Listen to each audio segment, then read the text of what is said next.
The giant space station floated between stars like a silent moon. Aliens from hundreds of planets walked its glowing halls. Tall, thin, wide-winged, scaled creatures of all kinds lived here, but only one human was on this station. His name was Jack Harris. Jack wore a simple Terran security uniform, black and gray. He walked with calm steps, back straight, eyes sharp. Many aliens looked at him with amusement. Some whispered behind his back, some smiled like he was a joke. But Jack didn't care. He wasn't here to impress. He was here to represent Earth, the first human sent to this alien council as a peacekeeper. Among the aliens, one stood taller than most.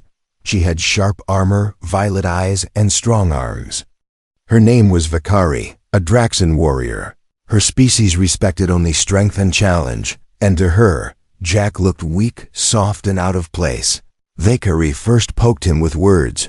"You walk like prey, human," she said with a smirk. Jack ignored her. Then she bumped into him in the hallway on purpose. Still, Jack stayed silent. Next, she called him out during a council meeting. "This human thinks he can keep peace," she laughed. "But he cannot even keep his balance." Jack stayed calm. His orders were clear: avoid conflict, no matter what. But inside him, a fire was growing, not because of pride, but because of something deeper: respect. He wasn't here to fight, but he also wasn't here to be mocked. Days passed, and Vakari continued testing him. Small tricks, loud jokes, strong stares. Other aliens began joining her laughter. Jack knew if he stayed silent too long, they would stop respecting him completely. But what should he do? Start a fight? That would prove their point. Run away? That would shame Earth. No, he had to wait for the right moment. That moment came during a formal gathering. The grand hall was full of glowing lights and alien music. Ambassadors stood in circles, exchanging drinks and ideas. Jack stood alone, watching quietly. Then Vakari approached him again, her footsteps heavy, her smile wide. "Well, human," she said, "still standing? I thought you'd be crawling by now." She stepped close, her face inches from his. She raised her hand and poked his chest slowly with one clawed finger. "Do humans not react? Or are you truly this dull?" she said softly, so others could hear. Jack looked around. Every eye was on them. Aliens had stopped talking, stopped laughing. They waited, expecting the human to turn and walk away again. But this time, Jack didn't. He looked into Vakari's eyes, calm but firm. Then, with no warning, he bit her hand. Gasps filled the hall. Vakari froze, her eyes wide. Jack released her hand and stepped back slowly. A red mark from his teeth was on her skin. He said nothing, just looked at her, breathing steady. For a few seconds, everything was silent. Then, murmurs spread like fire. Did he bite her? Does he know what that means? Is he challenging her? Vakari stared at Jack like he had become a different creature. Her smile was gone, but she didn't look angry. Instead, she looked impressed. "You bite like a Draxan," she said quietly. "Do you know what you've just done?" Jack didn't blink. "No," he answered. "But I know you needed to be stopped," she laughed. Not with mockery, but with surprise around them. The council whispered, confused and curious. Among Draxan culture, biting wasn't just aggression. It was a formal challenge. It meant, "I don't fear you." It meant, "We are equals now." Jack didn't know that. He didn't bite for honor or culture. He bit because enough was enough, but in doing so, he had unknowingly passed the first test of Draxan respect. From that moment, something changed. Aliens no longer laughed at him. They whispered about him instead. The human who didn't bow. The human who bit. Jack walked out of the hall without a word, but behind him, Vakari stood still, rubbing the mark on her hand. She watched him leave. And for the first time, she smiled, not with pride, but with interest. Jack didn't sleep that night. He sat in his small room, looking out the round window into the stars. His hand still tingled from biting Vakari. He didn't know if he had done something brave or something foolish back on Earth, This would have started a fight, maybe ended with a report. But here, in alien space, in front of dozens of species, he had done something much bigger. He didn't understand their customs fully. But the reaction had been loud, gasps, whispers, then silence. And Vicari hadn't struck him back. The next morning, the station felt different. Where aliens once laughed at him or ignored him, they now stepped aside. Some gave short nods, others stared with wide eyes. Even the guards of other species didn't smirk anymore. They looked at him the way soldiers looked at a fellow warrior. Jack walked into the main council chamber, ready for another long day of silence and sitting. But Vicari was already there. Standing near his seat, he froze, wondering if she was here to fight. But instead, she tilted her head and said, "Follow me, human." He didn't argue. She led him into a private room, walls high and glowing blue. The air quiet and warm. Once the door closed, she turned and faced him, arms crossed. "You bit me," she said, but her voice wasn't angry. Jack nodded slowly. "You kept poking me," he replied. She stared at him, then nodded. "Among my people," she said. "A bite like that is not an insult, it is a declaration." Jack raised an eyebrow. "Declaration of what?" She walked closer, her armor clinking softly. "A challenge," she said. "A sign that you do not accept my dominance." Jack blinked. "I didn't mean it that way." "But you did it," she replied, her voice sharp. "And that means everything." Jack shook his head, trying to understand. "So what now?" he asked. She looked at him seriously. "Now you have entered the game," he frowned. "What game?" "The Draxan way," she said. "Strength, willpower, courage, all tested in layers. You started it when you didn't bow," she added. "You confirmed it with the bite." Jack felt a storm of confusion in his chest. "I'm not trying to be part of your culture," he said. She smiled. "And yet you've already passed the first test." She walked around him like a general inspecting a soldier. "You may not understand our ways, but your instincts are aligned," she said. "You stood your ground without fear. You bit back with no shame. You are no longer prey in my eyes." Jack crossed his arms now, tired of games. "I don't want to fight you," he said. Vicari nodded. "Good. I don't want to fight you either. But now you must prove if your bite meant something, or if it was just anger." Jack sighed. "How do I do that?" She smiled again, this time slower, almost pleased. "You train with me," she said. "Face Draxan challenges and earn your place." Jack stared at her. "I'm not one of your warriors." "No," she replied, "but you challenged one." He wanted to walk away. He wanted to say no, but deep down, something told him this was the moment. Not just for pride, but for all humans watching from Earth. If he walked away now, Earth would always be seen as soft. If he stayed, he could show them what humanity really was. He nodded slowly. "Fine," he said. "I'll train with you." Vicari turned and opened a side door. Behind it was a wide room with sand floors, wooden weapons, and high platforms. "This is the Hall of Trials," she said. "No sharp weapons, no armor, only instincts." Jack stepped inside and took a deep breath. The air smelled like sweat, dust, and something else, something ancient. Vicari walked beside him, removing her armor piece by piece until she wore only training gear. "Don't worry," she said. "You'll break, but I'll make sure you heal." Jack picked up a practice stick. He turned, and Vicari was already charging at him. He barely lifted the weapon in time before she struck. The impact shook his arms, and he fell back into the sand. "Lesson 1, she said. "We do not wait for readiness, we test it." Jack got back up, breathing hard. They circled each other. Again, she struck, he blocked, she spun, he stumbled. But after each hit, he stood again. He didn't land many strikes, but he didn't give up. After an hour, Vicari called a stop. She handed him water, and for the first time, nodded with respect. "You are not strong yet," she said, "but you are stubborn, like Draxenstone." Jack drank. Breathing heavily, he felt bruised, tired but strangely alive. "Same time tomorrow?" he asked. Vicari grinned. "Now you understand." Outside the Hall of Trials, other aliens watched from glass walls. They whispered not about the human who didn't bow, but now. The human who trained with the Draxen, something had changed. Not just between Jack and Vakari, but in the hearts of those who watched. The bite had started something, but this was only the beginning. The next few days passed with sand, sweat, and silence. Jack trained with Vakari every morning. Each session left him sore, but more balanced, more aware. She taught him not just how to strike, but how to stand. How to watch her movements, feel pressure before the blow landed.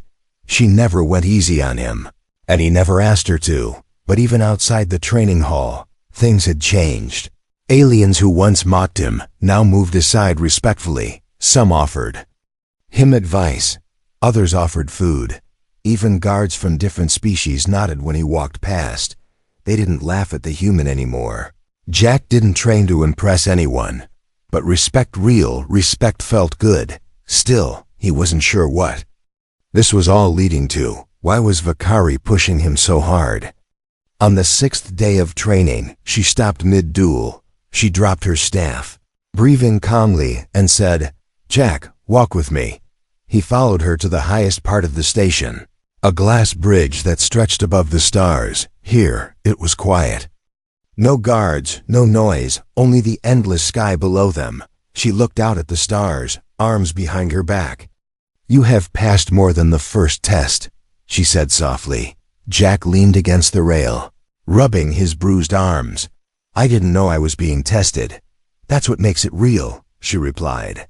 She turned and faced him fully, her expression unreadable.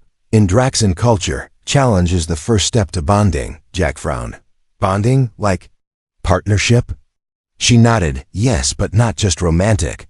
It could mean warrior bond, honor bond, or... She paused. Mate bond. Jack blinked, unsure what to say. Was she proposing something? Or was this some strange alien way of saying thank you? She continued, her voice steady. "When you bit me, you unknowingly began a path that few outsiders dare take.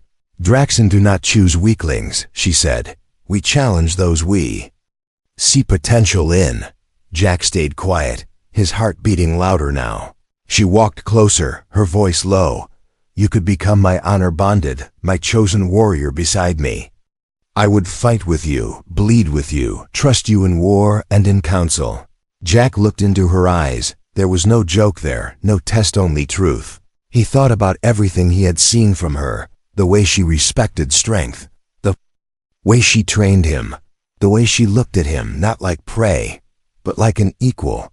"I'm just a human," Jack said slowly. "You come from warriors, legends, fire." Vakari smiled. "You stood when others ran, bit when others bowed, and bled without complaint. Those are not weak things." He looked down at the stars for a long moment. Then he met her eyes again. "I'm honored," he said, "but I don't belong in your world." She tilted her head. "You already stepped into it. You trained, fought, stood your ground now. You must choose." Jack didn't answer. Right away, instead, he asked, "Why me? Why not another Draxen warrior?" Vakari's answer came quickly. Because none of them had the courage to bite. She stepped even closer now, her voice softer. "I offer this not because I want to tame you, but because I want to walk beside someone who dares to bite back." Jack took a deep breath. He wasn't sure if he could be what she wanted, but deep down, he felt something pull him toward this offer. A sense of purpose, of fire, of standing for more than just himself. "I won't wear your armor," he said slowly. "I won't follow your customs blindly. But I'll fight beside you if it means something." Vakari gave a slow nod. "Then that is enough." As they stood there, above the stars, something between them shifted. Not love, not yet, but trust. A bond built through bruises, stubbornness, and strange customs. That evening, the station buzzed with a strange energy. Rumors spread quickly. The Draxen has chosen the human. They are bonded in trial.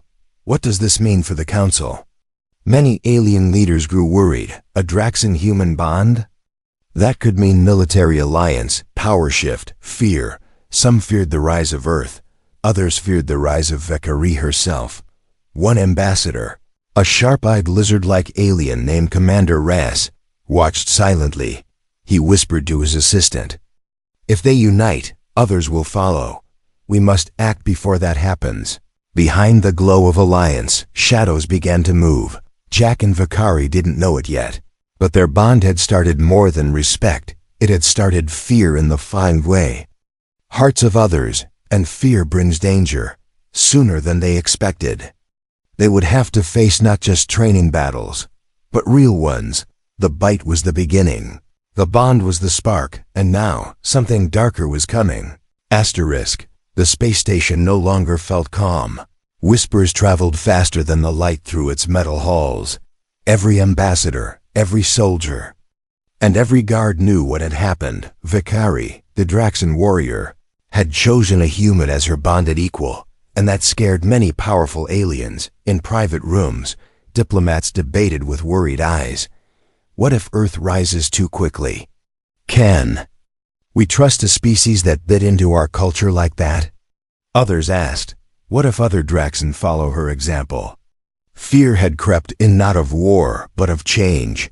And change is what they hated most. Commander Ras, the lizard-like tactician from the Skari species, gathered his allies. He was thin, tall, and wore black armor that shimmered with venom. He spoke calmly but with poison in every word. That human is the matchstick, he hissed, and Vakari is the fire.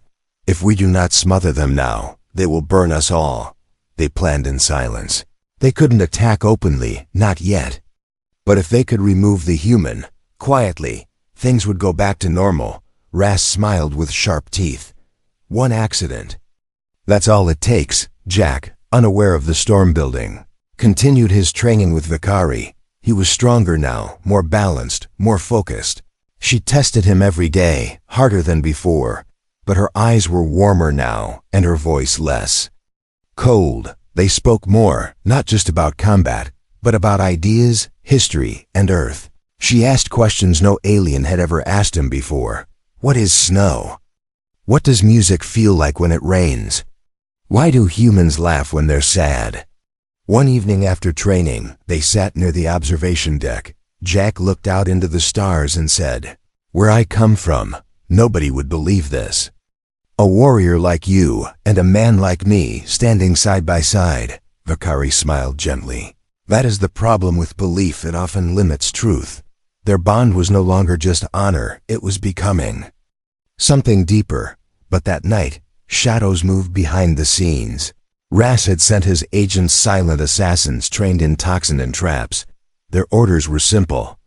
Make it look like an accident, but ensure the human doesn't survive. The attack came at midnight. Jack had stayed late in the training hall, cleaning weapons and practicing stances alone.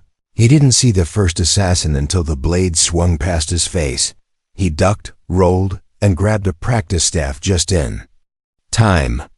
Another attacker leaped from the ceiling, claws gleaming in the dim light. Jack fought hard, but they were trained killers. One of them slashed his arm, blood dripping down to his elbow. Another kicked him in the ribs, sending him crashing into the wall, but he didn't stop. He remembered Vakari's words. Pain is just a message, listen to it, then move. He blocked a strike, ducked another, then smashed one attacker across the face, but he was outnumbered. One assassin drew a poisoned blade and charged. Just as the blade came down, a roar filled the hall. Vakari crashed through the doors, armor half on, fury in her eyes. She moved like a storm, tackling the assassin mid-strike. In seconds, she had broken two of them with brutal force. The last one tried to escape, but she threw her blade like a spear. It struck him in the back. Silence returned to the hall. Jack was leaning against the wall, breathing hard, face pale. Vakari ran to him, grabbed his arm, and examined the wound. Poison, she growled. You were marked for death. Jack nodded weakly. Guess I'm more popular than I thought. She helped him stand, holding him like he was made of glass. We need to get you to medical now, she said, voice shaking with something new. Fear. In the med bay, Alien doctors worked quickly to pull out the venom. Vakari didn't leave Jack's side for a second. She stood tall, arms crossed, but her eyes never left him. When the doctor said he would live, she finally relaxed, then her face turned to stone again. "Someone ordered this," she whispered. "Someone wants to break our bond before it becomes too strong." Jack sat up slowly, weak but alert. "Then we show them what happens when you attack a human," he said. She nodded, her claws tightening. "No more hiding," she replied. "We bite back." The next day, Vakari walked into the council chamber, not as a warrior, but as a storm. Jack followed her, his arm bandaged, his eyes burning with silent fire. They stood before the leaders of many worlds and said one thing. "Someone tried to kill the human," Vakari declared. "We demand answers." The room fell silent. Ras sat calmly in his seat, hands folded, but his eyes narrowed. He knew his plan had failed, and now the human wasn't just surviving, he was becoming a symbol. A human who didn't bow, a human who bit, and now a human who could not be broken. The attack on Jack had changed everything. It was no longer just about respect or training. Now, it was about survival, and proof that a human could stand shoulder to shoulder with the galaxy's strongest. Vakari knew words were not enough. Not anymore, so she did something bold. She stepped into the center of the council chamber during the weekly assembly. Her voice echoed like thunder through the high crystal walls. "I, Vakari of the Draxon, nominate Jack Harris to represent me in the trial of fire." Gasps filled the room. Even Jack looked shocked from where he stood behind her. The trial of fire was ancient, sacred, and feared. It was a test only Draxon warriors undertook to prove strength, honor, and endurance. No outsider had ever taken it.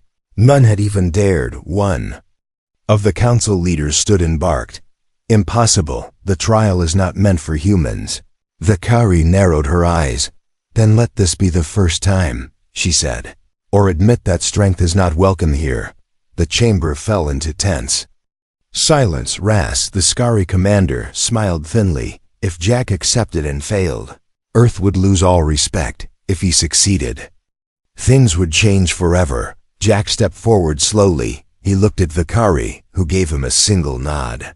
Then he faced the council and said, "I'll do it." The next day, preparations began. The trial of fire would take place in the lower chambers, an ancient arena built into the station structure. Inside, artificial lava pools glowed under platforms. Steam hissed from metal vents, and blades hung from robotic arms that swung unpredictably. The rules were simple. 3 rounds, first endurance, second combat, third judgment. Jack stood at the edge of the arena, dressed in light armor made for movement. Vakari stood beside him, adjusting the straps. "This armor won't protect you much," she said, "but it will remind you that pain is real." Jack chuckled. "I've had enough reminders lately." She looked at him seriously. "This is more than a trial, Jack," she said. "This is your name written in fire, one way or another." He nodded slowly. "Then let's burn it in deep." The horn sounded, and the gates opened. The first round began. Jack had to cross the arena, climbing walls, swinging across fire pits, dodging jets of flame. Alien crowds watched from high above, shouting, cheering, doubting. He ran, leapt, rolled, and kept moving. His skin burned from heat. His lungs ached from smoke. But he didn't stop. Every time he stumbled, he remembered Earth. Every time he slipped, he remembered the bite. Every time he wanted to give up, he remembered Vakari watching from the shadows. He made it to the other side, barely standing. But he made it. The first trial was passed. Then came the second round combat. Jack was handed a blunt blade, heavy and unfamiliar from the other side. A massive alien stepped out, a thoric brute 10 feet tall, skin like stone. It roared and charged at him with a hammer the size of Jack's chest. The crowd fell silent as Jack ducked the first blow. He moved fast, using speed instead of strength. He sliced at the legs, dodged around the back, and kept the brute off balance. But it wasn't easy. The beast struck his shoulder, sending him flying. Blood dripped from his mouth. But he stood again. He remembered Valkyrie's training. Don't match strength with strength, match it with will. Jack waited for the hammer to swing again, then slid underneath. He drove his blade into the thorax knee, then another hit to the neck. The beast stumbled and fell, roaring. In pain, Jack raised his arm to the crowd. Breathing hard, the second trial won. Now came the final test judgment. Jack stood before the council, broken, bleeding, but unbent. The ancient fire pit behind him glowed red. Each council member would give their verdict. Was he worthy of the bond with the Draxan warrior? The first alien, a crystal-like being, stood and said, "The human fought with heart. I approve." Another, a jellyfish-like creature, whispered, "Endurance shown, courage proven. I approve." One by one, voices echoed in agreement, until only one voice was left. Ras. He stood slowly, eyes full of venom. "I do not approve." He hissed. "He is humid. He is too emotional, too soft, too unpredictable. The bond is dangerous." Valkyrie stepped forward, her voice cutting through the chamber. "Then let the trial speak for itself," she said. "The fire did not break him, and neither will your words." The council took a vote. It passed. Jack was declared worthy. The crowd erupted in cheers. Even aliens who once laughed at him now clapped with open hands. Valkyrie walked up to him and placed her hand on his chest. "You've done what no outsider has ever done," she said. "You are one of us now." Jack smiled weakly. "Just don't ask me to do that again." But behind the joy, in the corner of the room, Ras walked away quietly. His smile was gone, and his next move would not be through shadows. Jack was now a name known across the galaxy. Not as a joke, not as prey, but as the first human to complete the trial of fire. He had done what no outsider dared, and beside him stood Valkyrie the Draxan warrior, who had chosen him. Together, they had become a symbol of something new, something powerful. But power always shakes the old walls, and in the corners of the station, the ones who lived behind those walls began to tremble. Because if a human could rise this high, others might follow. And if the Draxan accepted one human, what stopped the rest of the galaxy from doing the same? The Terran ambassador, Glenn, arrived 2 days after Jack's victory. He was older, with silver hair, and wore a sharp navy uniform with Earth's emblem shining proudly. He smiled politely, shook hands, gave speeches, but when he met Jack alone, his tone changed.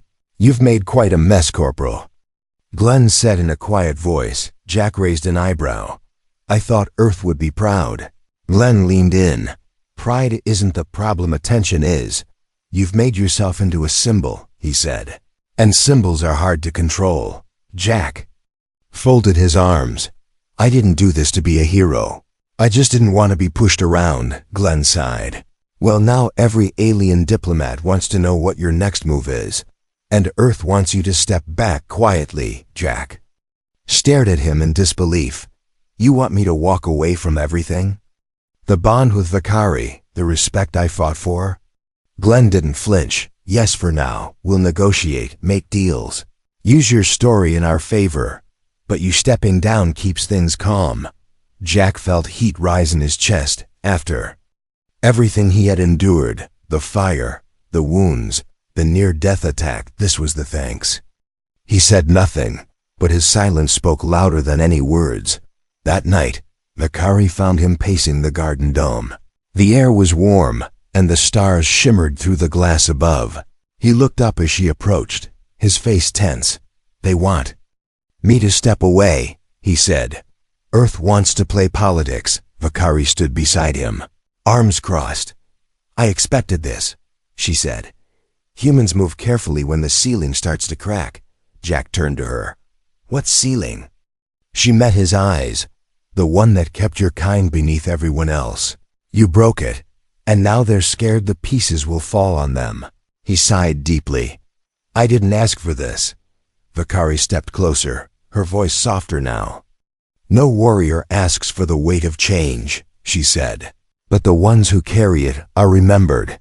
For a while, They stood in silence, just two figures beneath a sea of stars, one from Earth, one from Draxon, but closer now than ever before. Finally, Jack asked, "What would you do if your people told you to step back?" She answered without thinking, "I would bite harder." The next morning, Jack didn't pack his things. He didn't report to the ambassador's office. Instead, he stood with Vakari at the main hall, preparing for the next open council gathering. Ras was already inside, calm as ever, his expression unreadable. When Jack walked in, the room fell silent. Ambassador Glenn stood as well, confused. "I thought we had an agreement," Glenn said through clenched teeth. Jack looked him in the eyes. "I'm not here to break peace," he said, "but I won't break myself for it either." He stepped into the center of the chamber, beside Vakari. The leaders looked down from their high seats. Jack took a breath, then spoke clearly. "I am not here to dominate your traditions," he said, "but I will not apologize for surviving them. I faced your fire, your warriors, and your fear, and I still stand." Some aliens nodded slowly, others whispered among themselves. Then Ras rose from his seat. He walked slowly to the edge of the platform and spoke with a soft, icy voice. "You speak of respect, human, but what if your presence brings war?" Jack didn't back down. Then maybe it was never peace to begin with. That one line struck deep. It echoed across the room, into the minds of every leader. For a moment, no one spoke. Then the Draxon elder stood, tall and proud. "We accept him," she declared. "Let him walk among us, not as outsider, but as warrior." Other voices followed, one by one. Even those who had doubted now spoke of unity, bravery, and strength. But Ras only watched, his fists tightening at his sides. He knew he was losing this battle, but he wasn't finished yet. Later, in a dark hall far from the chamber, Ras spoke to a shadowy figure with glowing eyes. "He's becoming more than a symbol," Ras said. "He's becoming a threat." The figure nodded. "Then we take off the masks," it replied, "and we make our move." Back in the upper halls, Jack and Vakari stood before the great star window. The light poured over them as hundreds of aliens clapped and chanted his name. But Jack knew, deep in his chest, this wasn't the end. It was the silence before the real storm. The station was quiet, too quiet. A strange stillness hung in the air. It was the kind of silence that came before a storm. But this storm was not from the stars. It was brewing in the hearts of those who had lost control. Ras had vanished from the public eye, no longer attending council meetings, no longer giving speeches, but whispers traveled through the metal halls. He was gathering something. Something dark, something hidden. An army not made of soldiers, but of shadows. Jack felt it, even before the warning came. Something about the station felt colder. The lights dimmer, the smiles more forced. Vakari noticed too, her instincts sharper than any blade. They began to train in secret again, not to impress, but to prepare. And then, the explosion happened. One of the cargo bays erupted into fire. Screams echoed, alarms rang, and the station shook. But it wasn't just an accident. It was a message from Ras. And it was only the beginning. Within hours, parts of the station were locked down. Security systems crashed, communication lines went dark. Council members were escorted to bunkers by loyal guards. And in the chaos, Ras took the stage. Not in the council hall, but on every screen across the station. His reptilian face filled the monitors, eyes cold and voice sharp. "The council has failed," he said. "They allowed a human to corrupt our traditions." He sneered as he continued. "We are taking back our future, by force if necessary." It was a coup. And Jack was his first target. Vakari led Jack through secret maintenance tunnels. Both of them armed, both silent. "I should have ended him when I had the chance," she growled. Jack shook his head. "No, this isn't just about Ras anymore. He's using fear, turning tradition into a weapon." As they reached the control center, they saw the true danger. Ras's forces had taken the main command floor. Dozens of armed Askari warriors guarded the heart of the station. But Jack and Vikari didn't hesitate. They moved like one shadow in fire, steel and strength. They fought through wave after wave. Jack used every lesson she taught him. He ducked, blocked, struck, and kept moving. Vikari roared like a beast, clearing the way with brutal precision. Together, they were unstoppable. When they reached the final chamber, Ras stood waiting. He wore ceremonial armor, dark as night, and carried 2 curved blades. Behind him was the central power core glowing. Unstable. "If I can't rule this station," he said, "I'll bury it." Jack stepped forward. Bruised and bloody. "You talk about honor, but you hide in shadows. You're not saving anything, you're destroying it," Ras hissed. "You were never meant to be here, human. You are an accident that needs correction." Then the fight began. Ras was fast, deadly, trained in 100 ways to kill. But Jack had something Ras didn't expect. Heart. He fought with purpose, not just to win, but to protect. Vikari joined in, her blade clashing against Ras's.